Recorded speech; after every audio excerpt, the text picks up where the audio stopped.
వేల మందిని ప్రొఫెషనల్స్ గా మార్చిన ఇనోమాటిక్స్ తో మీరు కూడా మీ డ్రీమ్ కెరియర్ ని ఇప్పుడే స్టార్ట్ చేయండి. శివ చౌహాన్ అనే పర్సన్ మంగ్లీ వాళ్ళ బ్రదర్ బయట తిరిగేవాడు కాదు. అట్లా కాదండి, మీరే చూడండి. ఇప్పుడు సంపత్ నాయక్ అనే పర్సన్, మీరు చాలా ఇంటర్వ్యూస్ ఎక్కడైనా నేను సంపత్ నాయక్ విషయంలో లేదు, హీఈస్ నాట్ డూయింగ్ ఇట్. ఆయనకు ఒకటే, చాలా మంది గిరిజన బాధితులు ఆయనకు ఫోన్ చేసి చెప్పినారు. అందులో 2-3 చనిపోయారు. ఇప్పుడు బెడ్ మీద చనిపోయేటోడు ఫోటో చూస్తే ఎవరికైనా ఎంత బాధ అనిపిస్తుందండి. In that case he responded. ఇప్పుడు ఆయనకేం అవసరం చెప్పండి, హీ జస్ట్ రెస్పాండెడ్. నాట్ అసలు పార్టీలు అనేది ఇందులో లేవండి. ఒకటి మానవత్వం, ఇంకొకటి బంజారా కమ్యూనిటీ, బంజారా జాతి బిడ్డలు వాళ్ళు. ఎందుకంటే మన జాతి బిడ్డలకు మనము అండగా లేకపోతే ఎవరు ఆదుకుంటారు వాళ్ళని? ఇంకోటి, వాళ్ళందరూ అక్కడ కూలీ నాలి పనులు చేసుకునే వాళ్ళు అనమాట. చాలా ఎట్లాగంటే, మీరు మిరప తోటలు ఉంటాయి కదా, మిరప తోటలు తొడమలు తీసుకోవడానికి పోవడము, మన్రేగా పనులు చేసుకునే వాళ్ళు, ఇలాంటి వాళ్ళంతా రూపాయి డబ్బులు కూడబెట్టుకొని రేపే పిల్లల పెళ్ళిళ్ళు చేసుకుందాం మనం, దానికో దీనికో వాడుకునే వాళ్ళంతే. మీ మంగ్లీ గారు లాగా పాటలు పాడుకొని ప్రపంచానికి అట్లాంటి వాళ్ళు కాదు. వాళ్ళు చాలా చాలా చాలా ఏదో వాళ్ళ ఇప్పటి వరకు వదిమట్ల సంథింగ్ ఆ గ్రామం అనేది, ఆ విలేజ్ అనేది ఎవరికి తెలీదు. ఈ ఇష్యూ అయ్యే వరకు అంత లో ప్రొఫైల్ మెయింటైన్ చేస్తారు వాళ్ళు. ఈ రోజు కూడా వాళ్ళు మాట్లాడుతుంటే వాళ్ళకి మాట రావట్లేదు, తడబడుతున్నారు. వాళ్ళు తడబడ్డం అంటే మీడియా వాళ్ళకి కొత్త. ఎంతసేపు అదే ఊర్లో ఉన్నారు కాబట్టి వాళ్ళకి మీడియా. అసలు ప్రత్యూష ఎవరు? ప్రత్యూష అసలు మంగ్లీ గురించి మాట్లాడే అర్హత ఆమెకి ఎక్కడుంది?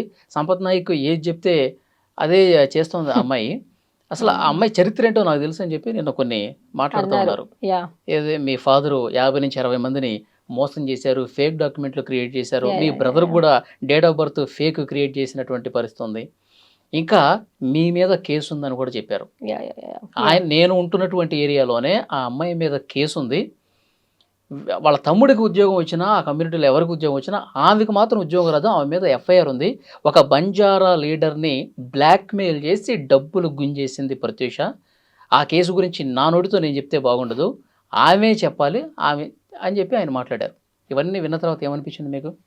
ఫస్ట్ భయం వేసిందా? లేదండి, చెప్పు మడత పెట్టింది ఫస్ట్. ఇలాంటి చిల్లర వల్గర్ మాటలు మాట్లాడే వాళ్ళని, ఇలాంటి వాళ్ళు నిజంగానే ఉండొద్దు. ఎందుకంటే ఎక్కడ కూడా మంగ్లీ గారి వ్యక్తిగత విషయాలు నేను మాట్లాడలేదు. ఎక్కడ కూడా మాట్లాడే వాడి గురించి వ్యక్తిగతంగా నేను ఎక్కడ మాట్లాడలేదు. ఇదేనే కాదు, మీరు చూసినట్టయితే నేను గతంలో కూడా నేను రేవంత్ రెడ్డి గారిని కానివ్వండి, కేటీఆర్ గారిని కానివ్వండి, కేసీఆర్ గారిని కానివ్వండి, నేను ఎప్పుడు కూడా వాళ్ళ కుటుంబాన్ని ఎప్పుడు విమర్శించలేదు. అసలు వాళ్ళ ఫ్యామిలీ మ్యాటర్స్ తీసుకురాలేదు. వ్యక్తిగతంగా ఎవరిని విమర్శించొద్దు. నువ్వు ఒక లీడర్ అవ్వాలంటే, నువ్వు ఒక మనిషి అవ్వాలంటే, ఇప్పుడు మంగ్లీ గారిని కూడా నేను ఏం అడగలేదు.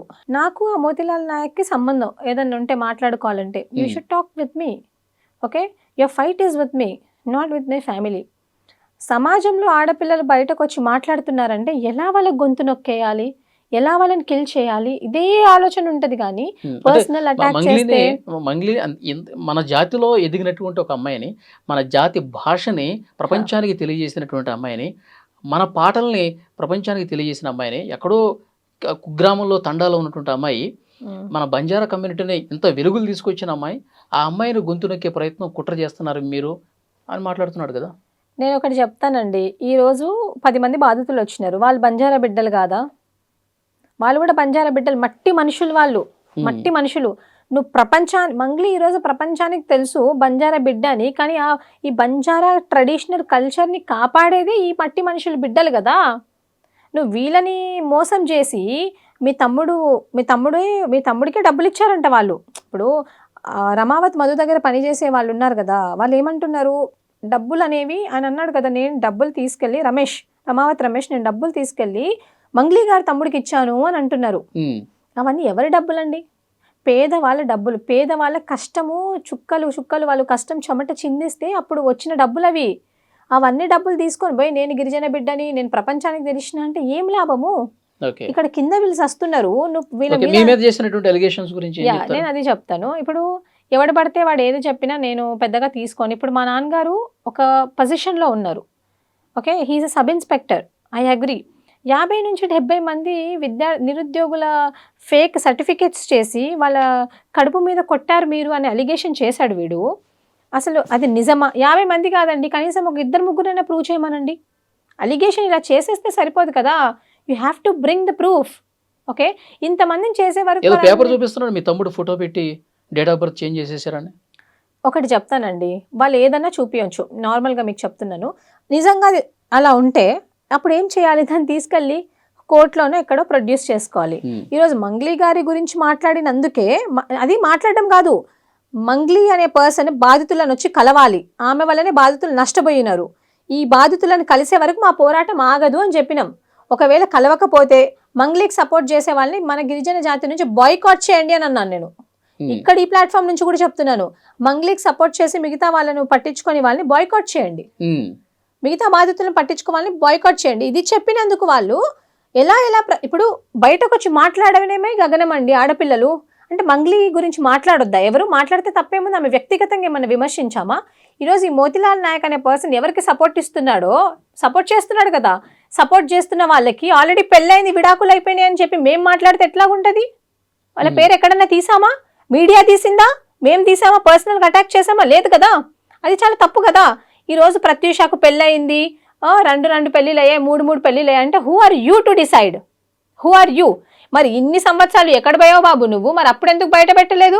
మా నాన్న ఇంతమందికి చేశాడు, నిజంగా మా నాన్న అది చేశాడా లేదా? వాడది ప్రూఫ్ చేయకపోతే మాత్రం నేను చెప్తున్నాను కదా, ఇప్పటి వరకు ప్రత్యూష మంగ్లీ గురించి మాట్లాడలేదు, మంగ్లీని టార్గెట్ చేయలేదు, కాబట్టి ఇప్పుడు మేము టార్గెట్ చేస్తున్నాం.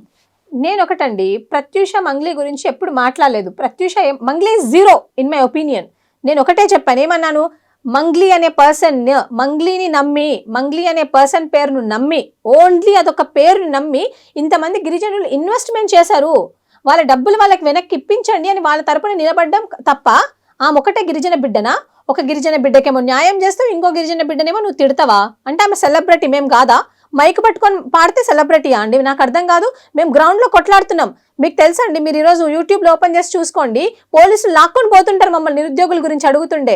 GO 29 అని, GO 46 అనేసి.